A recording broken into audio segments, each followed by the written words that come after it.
எப்ப பார்த்தா துண்டு துண்டா வச்சு கழுத்தெல்லாம் 5 வெட்டுங்க எனக்கு தொண்டையிலேயே. வாயெல்லாம் கட்டு, கையில கட்டு, காலில் கட்டு. அவன் போட்டிருந்த சட்டையை விட்டு அவன் கழுத்தண்டையை அடிச்சிருக்காங்கங்க. அவங்களே கொண்டுட்டு அவனை சாப்பாடு போட்டுட்டு போயிருக்காங்க. அவன் ஃபோனு, அவங்க ஸ்கூட்டி சாவி எல்லாத்தையும் எடுத்துட்டு போயிருக்காங்க. ஒரு கஞ்சா பையில வந்து அந்த பையனை வெட்டி போட்டு வச்சிருக்காங்க. தொண்டையெல்லாம் அறுத்து, காலை கட்டி, கையை கட்டி, வாயை கட்டி. எதுக்கு? இது போதனால தானே இந்த மாதிரி பண்றாங்க. சோழவரம் அருகே 17 வயது சிறுவன் வீட்டில் கை கால்கள் கட்டப்பட்டு கழுத்து அறுத்து கொடூரமாக கொலை செய்யப்பட்டுள்ளார்.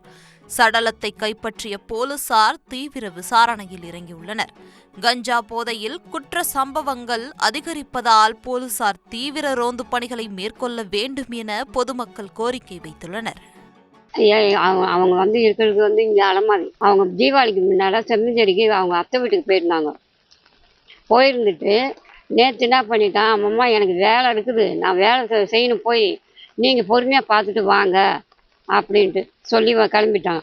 அப்போ எங்கள் பொண்ணு என்ன பண்ணியிருக்காங்க, வேண்டாம் நீ இங்கே இரு, நாங்கள் எல்லாம் சேர்ந்து ஒன்றா போகலாம் அப்படின்னா, இல்லைம்மா எனக்கு இந்த ஊரில் இருக்க பிடிக்கல, எனக்கு நான் வீட்டுக்கு போகிறேன், நான் வீட்டில் போய் எது என்ன இருந்தாலும் பார்த்துக்கிறேன் அப்படின்ட்டு இவன் ஒண்டியாக கிளம்பி வந்திருக்காங்க. வந்து வேலைக்கு போயிருக்கான். வேலைக்கு போயிட்டு வந்திருக்கிறான். வந்து நைட்டு அவங்க அண்ணி வீட்டுக்கு போயிருக்கிறான். அண்ணன் வீட்டுக்கு போய் எனக்கு பசிக்குது, சாப்பாடு போடுங்கன்னு இருக்கான். சாப்பாடு போட்டிருக்காங்களாம்.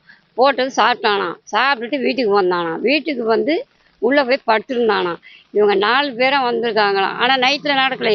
இது காலையில் தான் நடந்துச்சுன்னு போஸ்ட்மார்ட்டம் பண்ண வந்தவங்க சொன்னாங்க. இது வந்து காலையில் நடந்துக்குது, நைட்டுலாம் நடந்துருந்தா உடம்பு பறிச்சுக்கு இருக்கும் அப்படின்னு சொன்னாங்க. அப்படின்னா நாங்கள்லாம் எங்களுக்கு ரிசல்ட் வந்தது 2 மணிக்கு.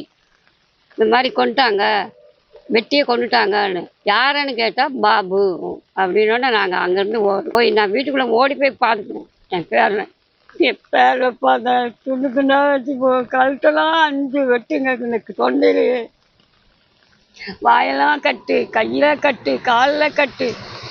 அவன் போட்டிருந்த சட்டையை விட்டு அவன் கழுத்தண்டையை அடிச்சிருக்காங்கங்க. எல்லாரும் பார்த்து கொம்பியே கவுச்சி போச்சுங்க. சரி எதுக்குமே போக மாட்டாங்க, யார் வீட்டுக்கு வம்புக்கும் போக மாட்டான். வேலை உண்டு, அவன் வீடு உண்டு, அதுதான் அவனோட இது. இது எப்போ விரோதம்னு அதுவும் எங்களுக்கு தெரியாது. அதில் தான் போனமா பழகிற மாதிரி இதான் சார் எனக்கு தெரியுது. அதான் பையன் என்ன பண்ணிட்டு இருந்தாமா? பையன் வெல்டிங் வேலை செய்யணும். அவனோட ஃப்ரெண்டு சொல்லவும் தான் அந்த எங்கள் பெரிய பேரனுக்கே தெரியும். அவன் வந்து கதை எப்படி சொன்னாங்க, அதை நாங்கள் அவங்களே கொண்டுட்டு அவனை சாப்பாடு போட்டுட்டு போயிருக்காங்க. அவன் ஃபோனு, அவங்க ஸ்கூட்டி சாவி எல்லாத்தையும் எடுத்துட்டு போயிருக்காங்க. அவ்வளோதான். இந்த வேலை தான் மட்டும்தான். அவன் இந்த வெல்டிங் ஷாப் வேலை நல்லா படிச்சுன்னு இருந்தான். படிப்பு அவனுக்கு மண்டையில் ஏறலன்னு சொல்லிட்டான். எனக்கு படிப்பு ஏறல, நான் என்ன வேலை செய்வேன் அப்படின்னு சொன்னான். ஃபஸ்ட்டு இந்த வெல்டிங் வேலைக்கு தான் போனான். அப்புறம் பாயில் என்ன ஆச்சுன்னு தெரியல, நின்றுட்டான். நின்றுட்டு திருப்பி எனக்கு அந்த வேலையே நான் போகிறேன் அப்படின்னு போனவன் தான். வீட்டுக்கு எதிர்க்கவே ஒரு கொலை பண்ணிட்டு போயிட்டானுங்க. இந்த அளவுக்கு சாதாரணமாக இருக்குது இந்த அலமாதி. இன்னொன்று சொல்ல போனோம்னா சின்ன சின்ன பசங்க கையிலனா போதை, மாத்திரை, ஊசி எல்லாம் பழக்கம் அதிகமாக இருக்குது. என் வீட்டுக்கு பின்னாடியே அதிக பேர் இருக்கானுங்க. ஒரு கொலை நடந்திருக்கு. அது மோட்டிவா இல்லை என்ன ஏதுன்னு நம்மளுக்கு தெரில. இருந்தாலும் நீங்கள் பார்த்து கவர்மெண்ட் மூலியமாக விசாரணை பண்ணணும். உண்மையை சொல்லணும்னா நம்ம வீட்டிலேருந்தே நிறைய தொல்லை இருக்குது. இப்போ நம்ம தான் வெளியில் வர மாதிரி இருக்குது. இப்போ ஆறுதலாக அரசாங்கமும் ஒரு 2 தடவை, 1க்கு 2 தடவை 3 தடவை சும்மா ஏரியாவுக்குள்ளே வந்துட்டு போனாலே போதும், எங்களுக்கு கொஞ்சம் சந்தோஷமாக இருக்கும். போலீஸ்காரங்களை சொல்கிறேன், அரசாங்கத்துன்னு. அவங்க ஒரு 1க்கு 2 3 தடவை வந்து நம்ம ஏரியாவுக்குள்ளே சும்மா வந்து எதுவும் செய்ய வேணாம், வந்து நம்ம சும்மா ஒரு ரோந்து பணின்னு ஒன்று இருக்குது, அவங்க வந்து பார்த்துட்டு போனாலே நம்மளுக்கு சந்தோஷம். அதாவது சமீப காலமாக பார்த்தீங்கன்னா இளைஞர்கள், அதான் 17 வயசு 15 வயசு சின்ன பசங்க தான் அதிகமாக இங்கே சுற்றுறாங்க. அவங்க அதிகமாக சுற்றுற நோக்கம் பார்த்தீங்கன்னா போதை பழக்கம் தான். போதை பழக்கத்துக்கு அடிமையாக நிறைய அங்கங்கே தெருமுனையில் கூட்டமாக நிற்கிறது அந்த மாதிரி இருந்தாங்க. இன்னைக்கு அதோட விளைவு அவங்களுக்குள்ள சண்டை என்னன்னு தெரியல. ஒரு 17 வயசு மதிப்பு தக்க ஒரு பையன் வந்து கொலை செய்யப்பட்டிருக்கான். அது இப்போதைக்கு வெளியே நடந்திருக்கு. இதே சம்பவம் வந்து மேற்கொண்டு நடக்காம அனைவரும் குடும்பங்களோட வசிக்கிறாங்க. அவங்களோட பாதுகாப்பை வந்து இந்த அரசாங்கம் வந்து கண்டிப்பாக இந்த பகுதியில் உறுதி செய்யும் அளவுக்கு வந்து காவலர்களுக்கு சப்போர்ட்டாகவும் இந்த மீடியா தரப்பு எல்லாம் நான் தெரிவிச்சேன். போதையில தான் இந்த மாதிரி பண்ணியிருப்பாங்க போல, கஞ்சா போதையில. ரொம்ப கொடூரமான வழக்குல வந்து இந்த மாதிரி இருந்திருக்கு. சின்ன சின்ன பசங்களாம் வந்து மிட்டாயி, ஒரு கஞ்சா பையில வந்து அந்த பையனை வெட்டி போட்டு வச்சிருக்காங்க, தொண்டையெல்லாம் அறுத்து, காலை கட்டி கையை கட்டி வாயை கட்டி. எதுக்கு இது போதைனால தானே இந்த மாதிரி பண்றாங்க.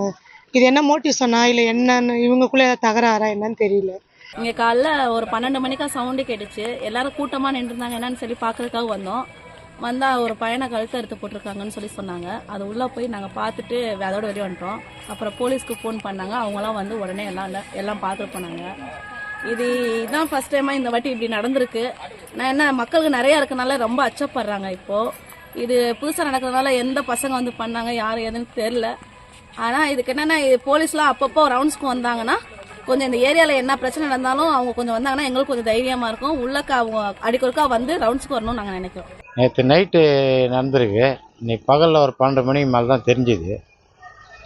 அவங்க இப்போ இறந்தவருடைய அண்ணா ஃபோன் பண்ணி பார்த்துருக்காரு. பையன் ஃபோன் எடுக்கலை. அப்புறம் அவங்க தெரிஞ்ச ஆளுக்கு இன்னொரு பையனுக்கு ஃபோனு போட்டு கேட்டால் வீடு பூட்டிக்குது அப்படின்னு.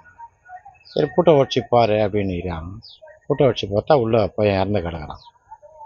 அதுக்கப்புறம் போலீஸ் வந்தாங்க.